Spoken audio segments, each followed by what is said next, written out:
নমস্কার, কলকাতা ডায়েরি থেকে আমি শ্রাবন্তী বলছি। একটি নতুন ব্লগে আপনাদের স্বাগত। দেখেই বুঝতে পারছেন আমার অবস্থা।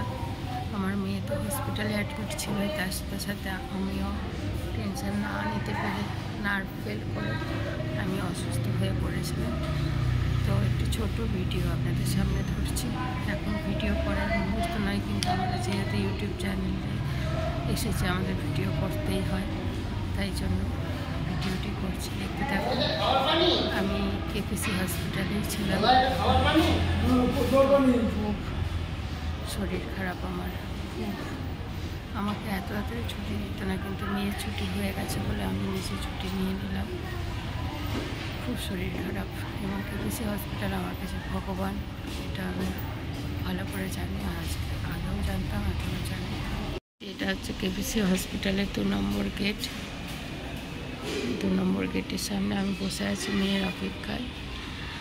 এই দাদাটি খুব ভালো, এবং প্রত্যেকটি সিকিউরিটি গার্ড আমাকে চেনেন। এখান থেকে সব পেশেন্ট পাখিরাও নামছে। আমার এখানে একজন চা দেয়, ওরা খুব ভালোবাসে আমাকে। ও আসছে একটু চা দিতে, আমাকে বলে দিদি ভাই একটু চা খাও।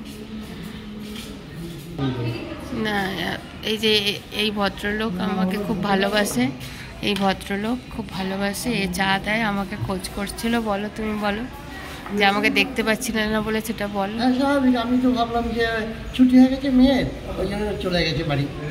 আর এই কারণে আমি অতটা করিনি। আমি আমাকে দেখে এখন আমি চিনতে পারছি না যে সেই লোক যে নাকি চা খেত, 2টো করে চা খেত, সেই লোক আমার সামনে এখন পেশেন্ট হয়ে বসে আছে। পেশেন্ট হয়ে তাও আবার। ঠিক আছে বন্ধুরা, আজকে অগ্নি পরীক্ষা দিতে দিতে আমি ক্লান্ত, সবার কাছে ক্লান্ত, অফিসের কলিগদের কাছে, অফিসের স্যারদের কাছে। আমার হাজব্যান্ডের যখন এরকম হয়েছিল তখন ওনারা করেছিলেন। তো আমি খুব ক্লান্ত, কথা বলার মতন অবস্থায় নেই। তবু আমি এটুকু বলতে পারি যে এই ডিপার্টমেন্টের যে কাজ করি আমরা, জল ছাড়া মানুষ বাঁচতে পারে না, জলের অপর নাম জীবন। সেখানে আমাদের যেটুকু প্রাপ্য, ছুটি ছাটা বা স্যালারির ব্যাপারে যেটুকু প্রাপ্য, সেটা আমরা না পেয়ে থাকি, এবং সেটা বলে বলে করাতে হয়। আমার মেয়ে অসুস্থ হয়েছিল, তখন অ্যাসিস্ট্যান্ট ইঞ্জিনিয়ার বলে পড়িয়েছিল। কেন এমন হবে বলুন? এটা তো সবারই কাছে কাম্য নয়। আমাদের হলো ওয়েস্ট বেঙ্গলের যে আমরা এমপ্লয়ি আছি, ল্যাবরেটরিজ এমপ্লয়ি, তাদের কাছে কি কাম্য যে বলে বলে স্যালারি করাতে হবে? আমরা কি ভিক্ষা নিতে এসেছি? যাই হোক, এখন মেয়েকে উপর থেকে আনতে গেছে। প্রথমে আমার ছুটি হলো, তারপরে মেয়েকে উপর থেকে আমি ছুটি করালাম মেয়েকে।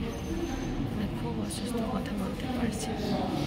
এই সবে মাত্র বাড়ি এলাম, অনেকক্ষণ দেরি হলো ছুটি হতে আমার মেয়েরও। সবে মাত্র বাড়ি এলাম। দেখুন পর্বটা, যে টেবিল জুড়ে দেখুন সব প্রেসক্রিপশান সমস্ত কিছু পড়ে আছে, সব কিছু দেখাতে পারছি না, খুবই ক্লান্ত। আমার ডিপার্টমেন্টকে একটাই কথা বলবার, আমি জল ছাড়া তো কেউ বাঁচতে পারে না, জলের অপর নাম জীবন। তাহলে আমাদের যে সিকিউরিটি, আমাদের যে ছুটি ছাটা সমস্ত কিছু, এগুলো তো দরকার। কেন পিএইচির একটা পার্ট হচ্ছে ল্যাব ছাড়া পিএইচি চলতে পারে না। সেখানে এরকম কেন করে আমি বুঝতে পারি না। আমি খুব অসুস্থ, কথা বলতে পারছি না। বন্ধুরা, আমি মেয়েকে স্নানে পাঠিয়েছি, আজ তবে এখানেই থাক, বাকি কথা পরে হবে। টাটা, ভালো থাকবেন, সুস্থ থাকবেন, সাবধানে থাকবেন।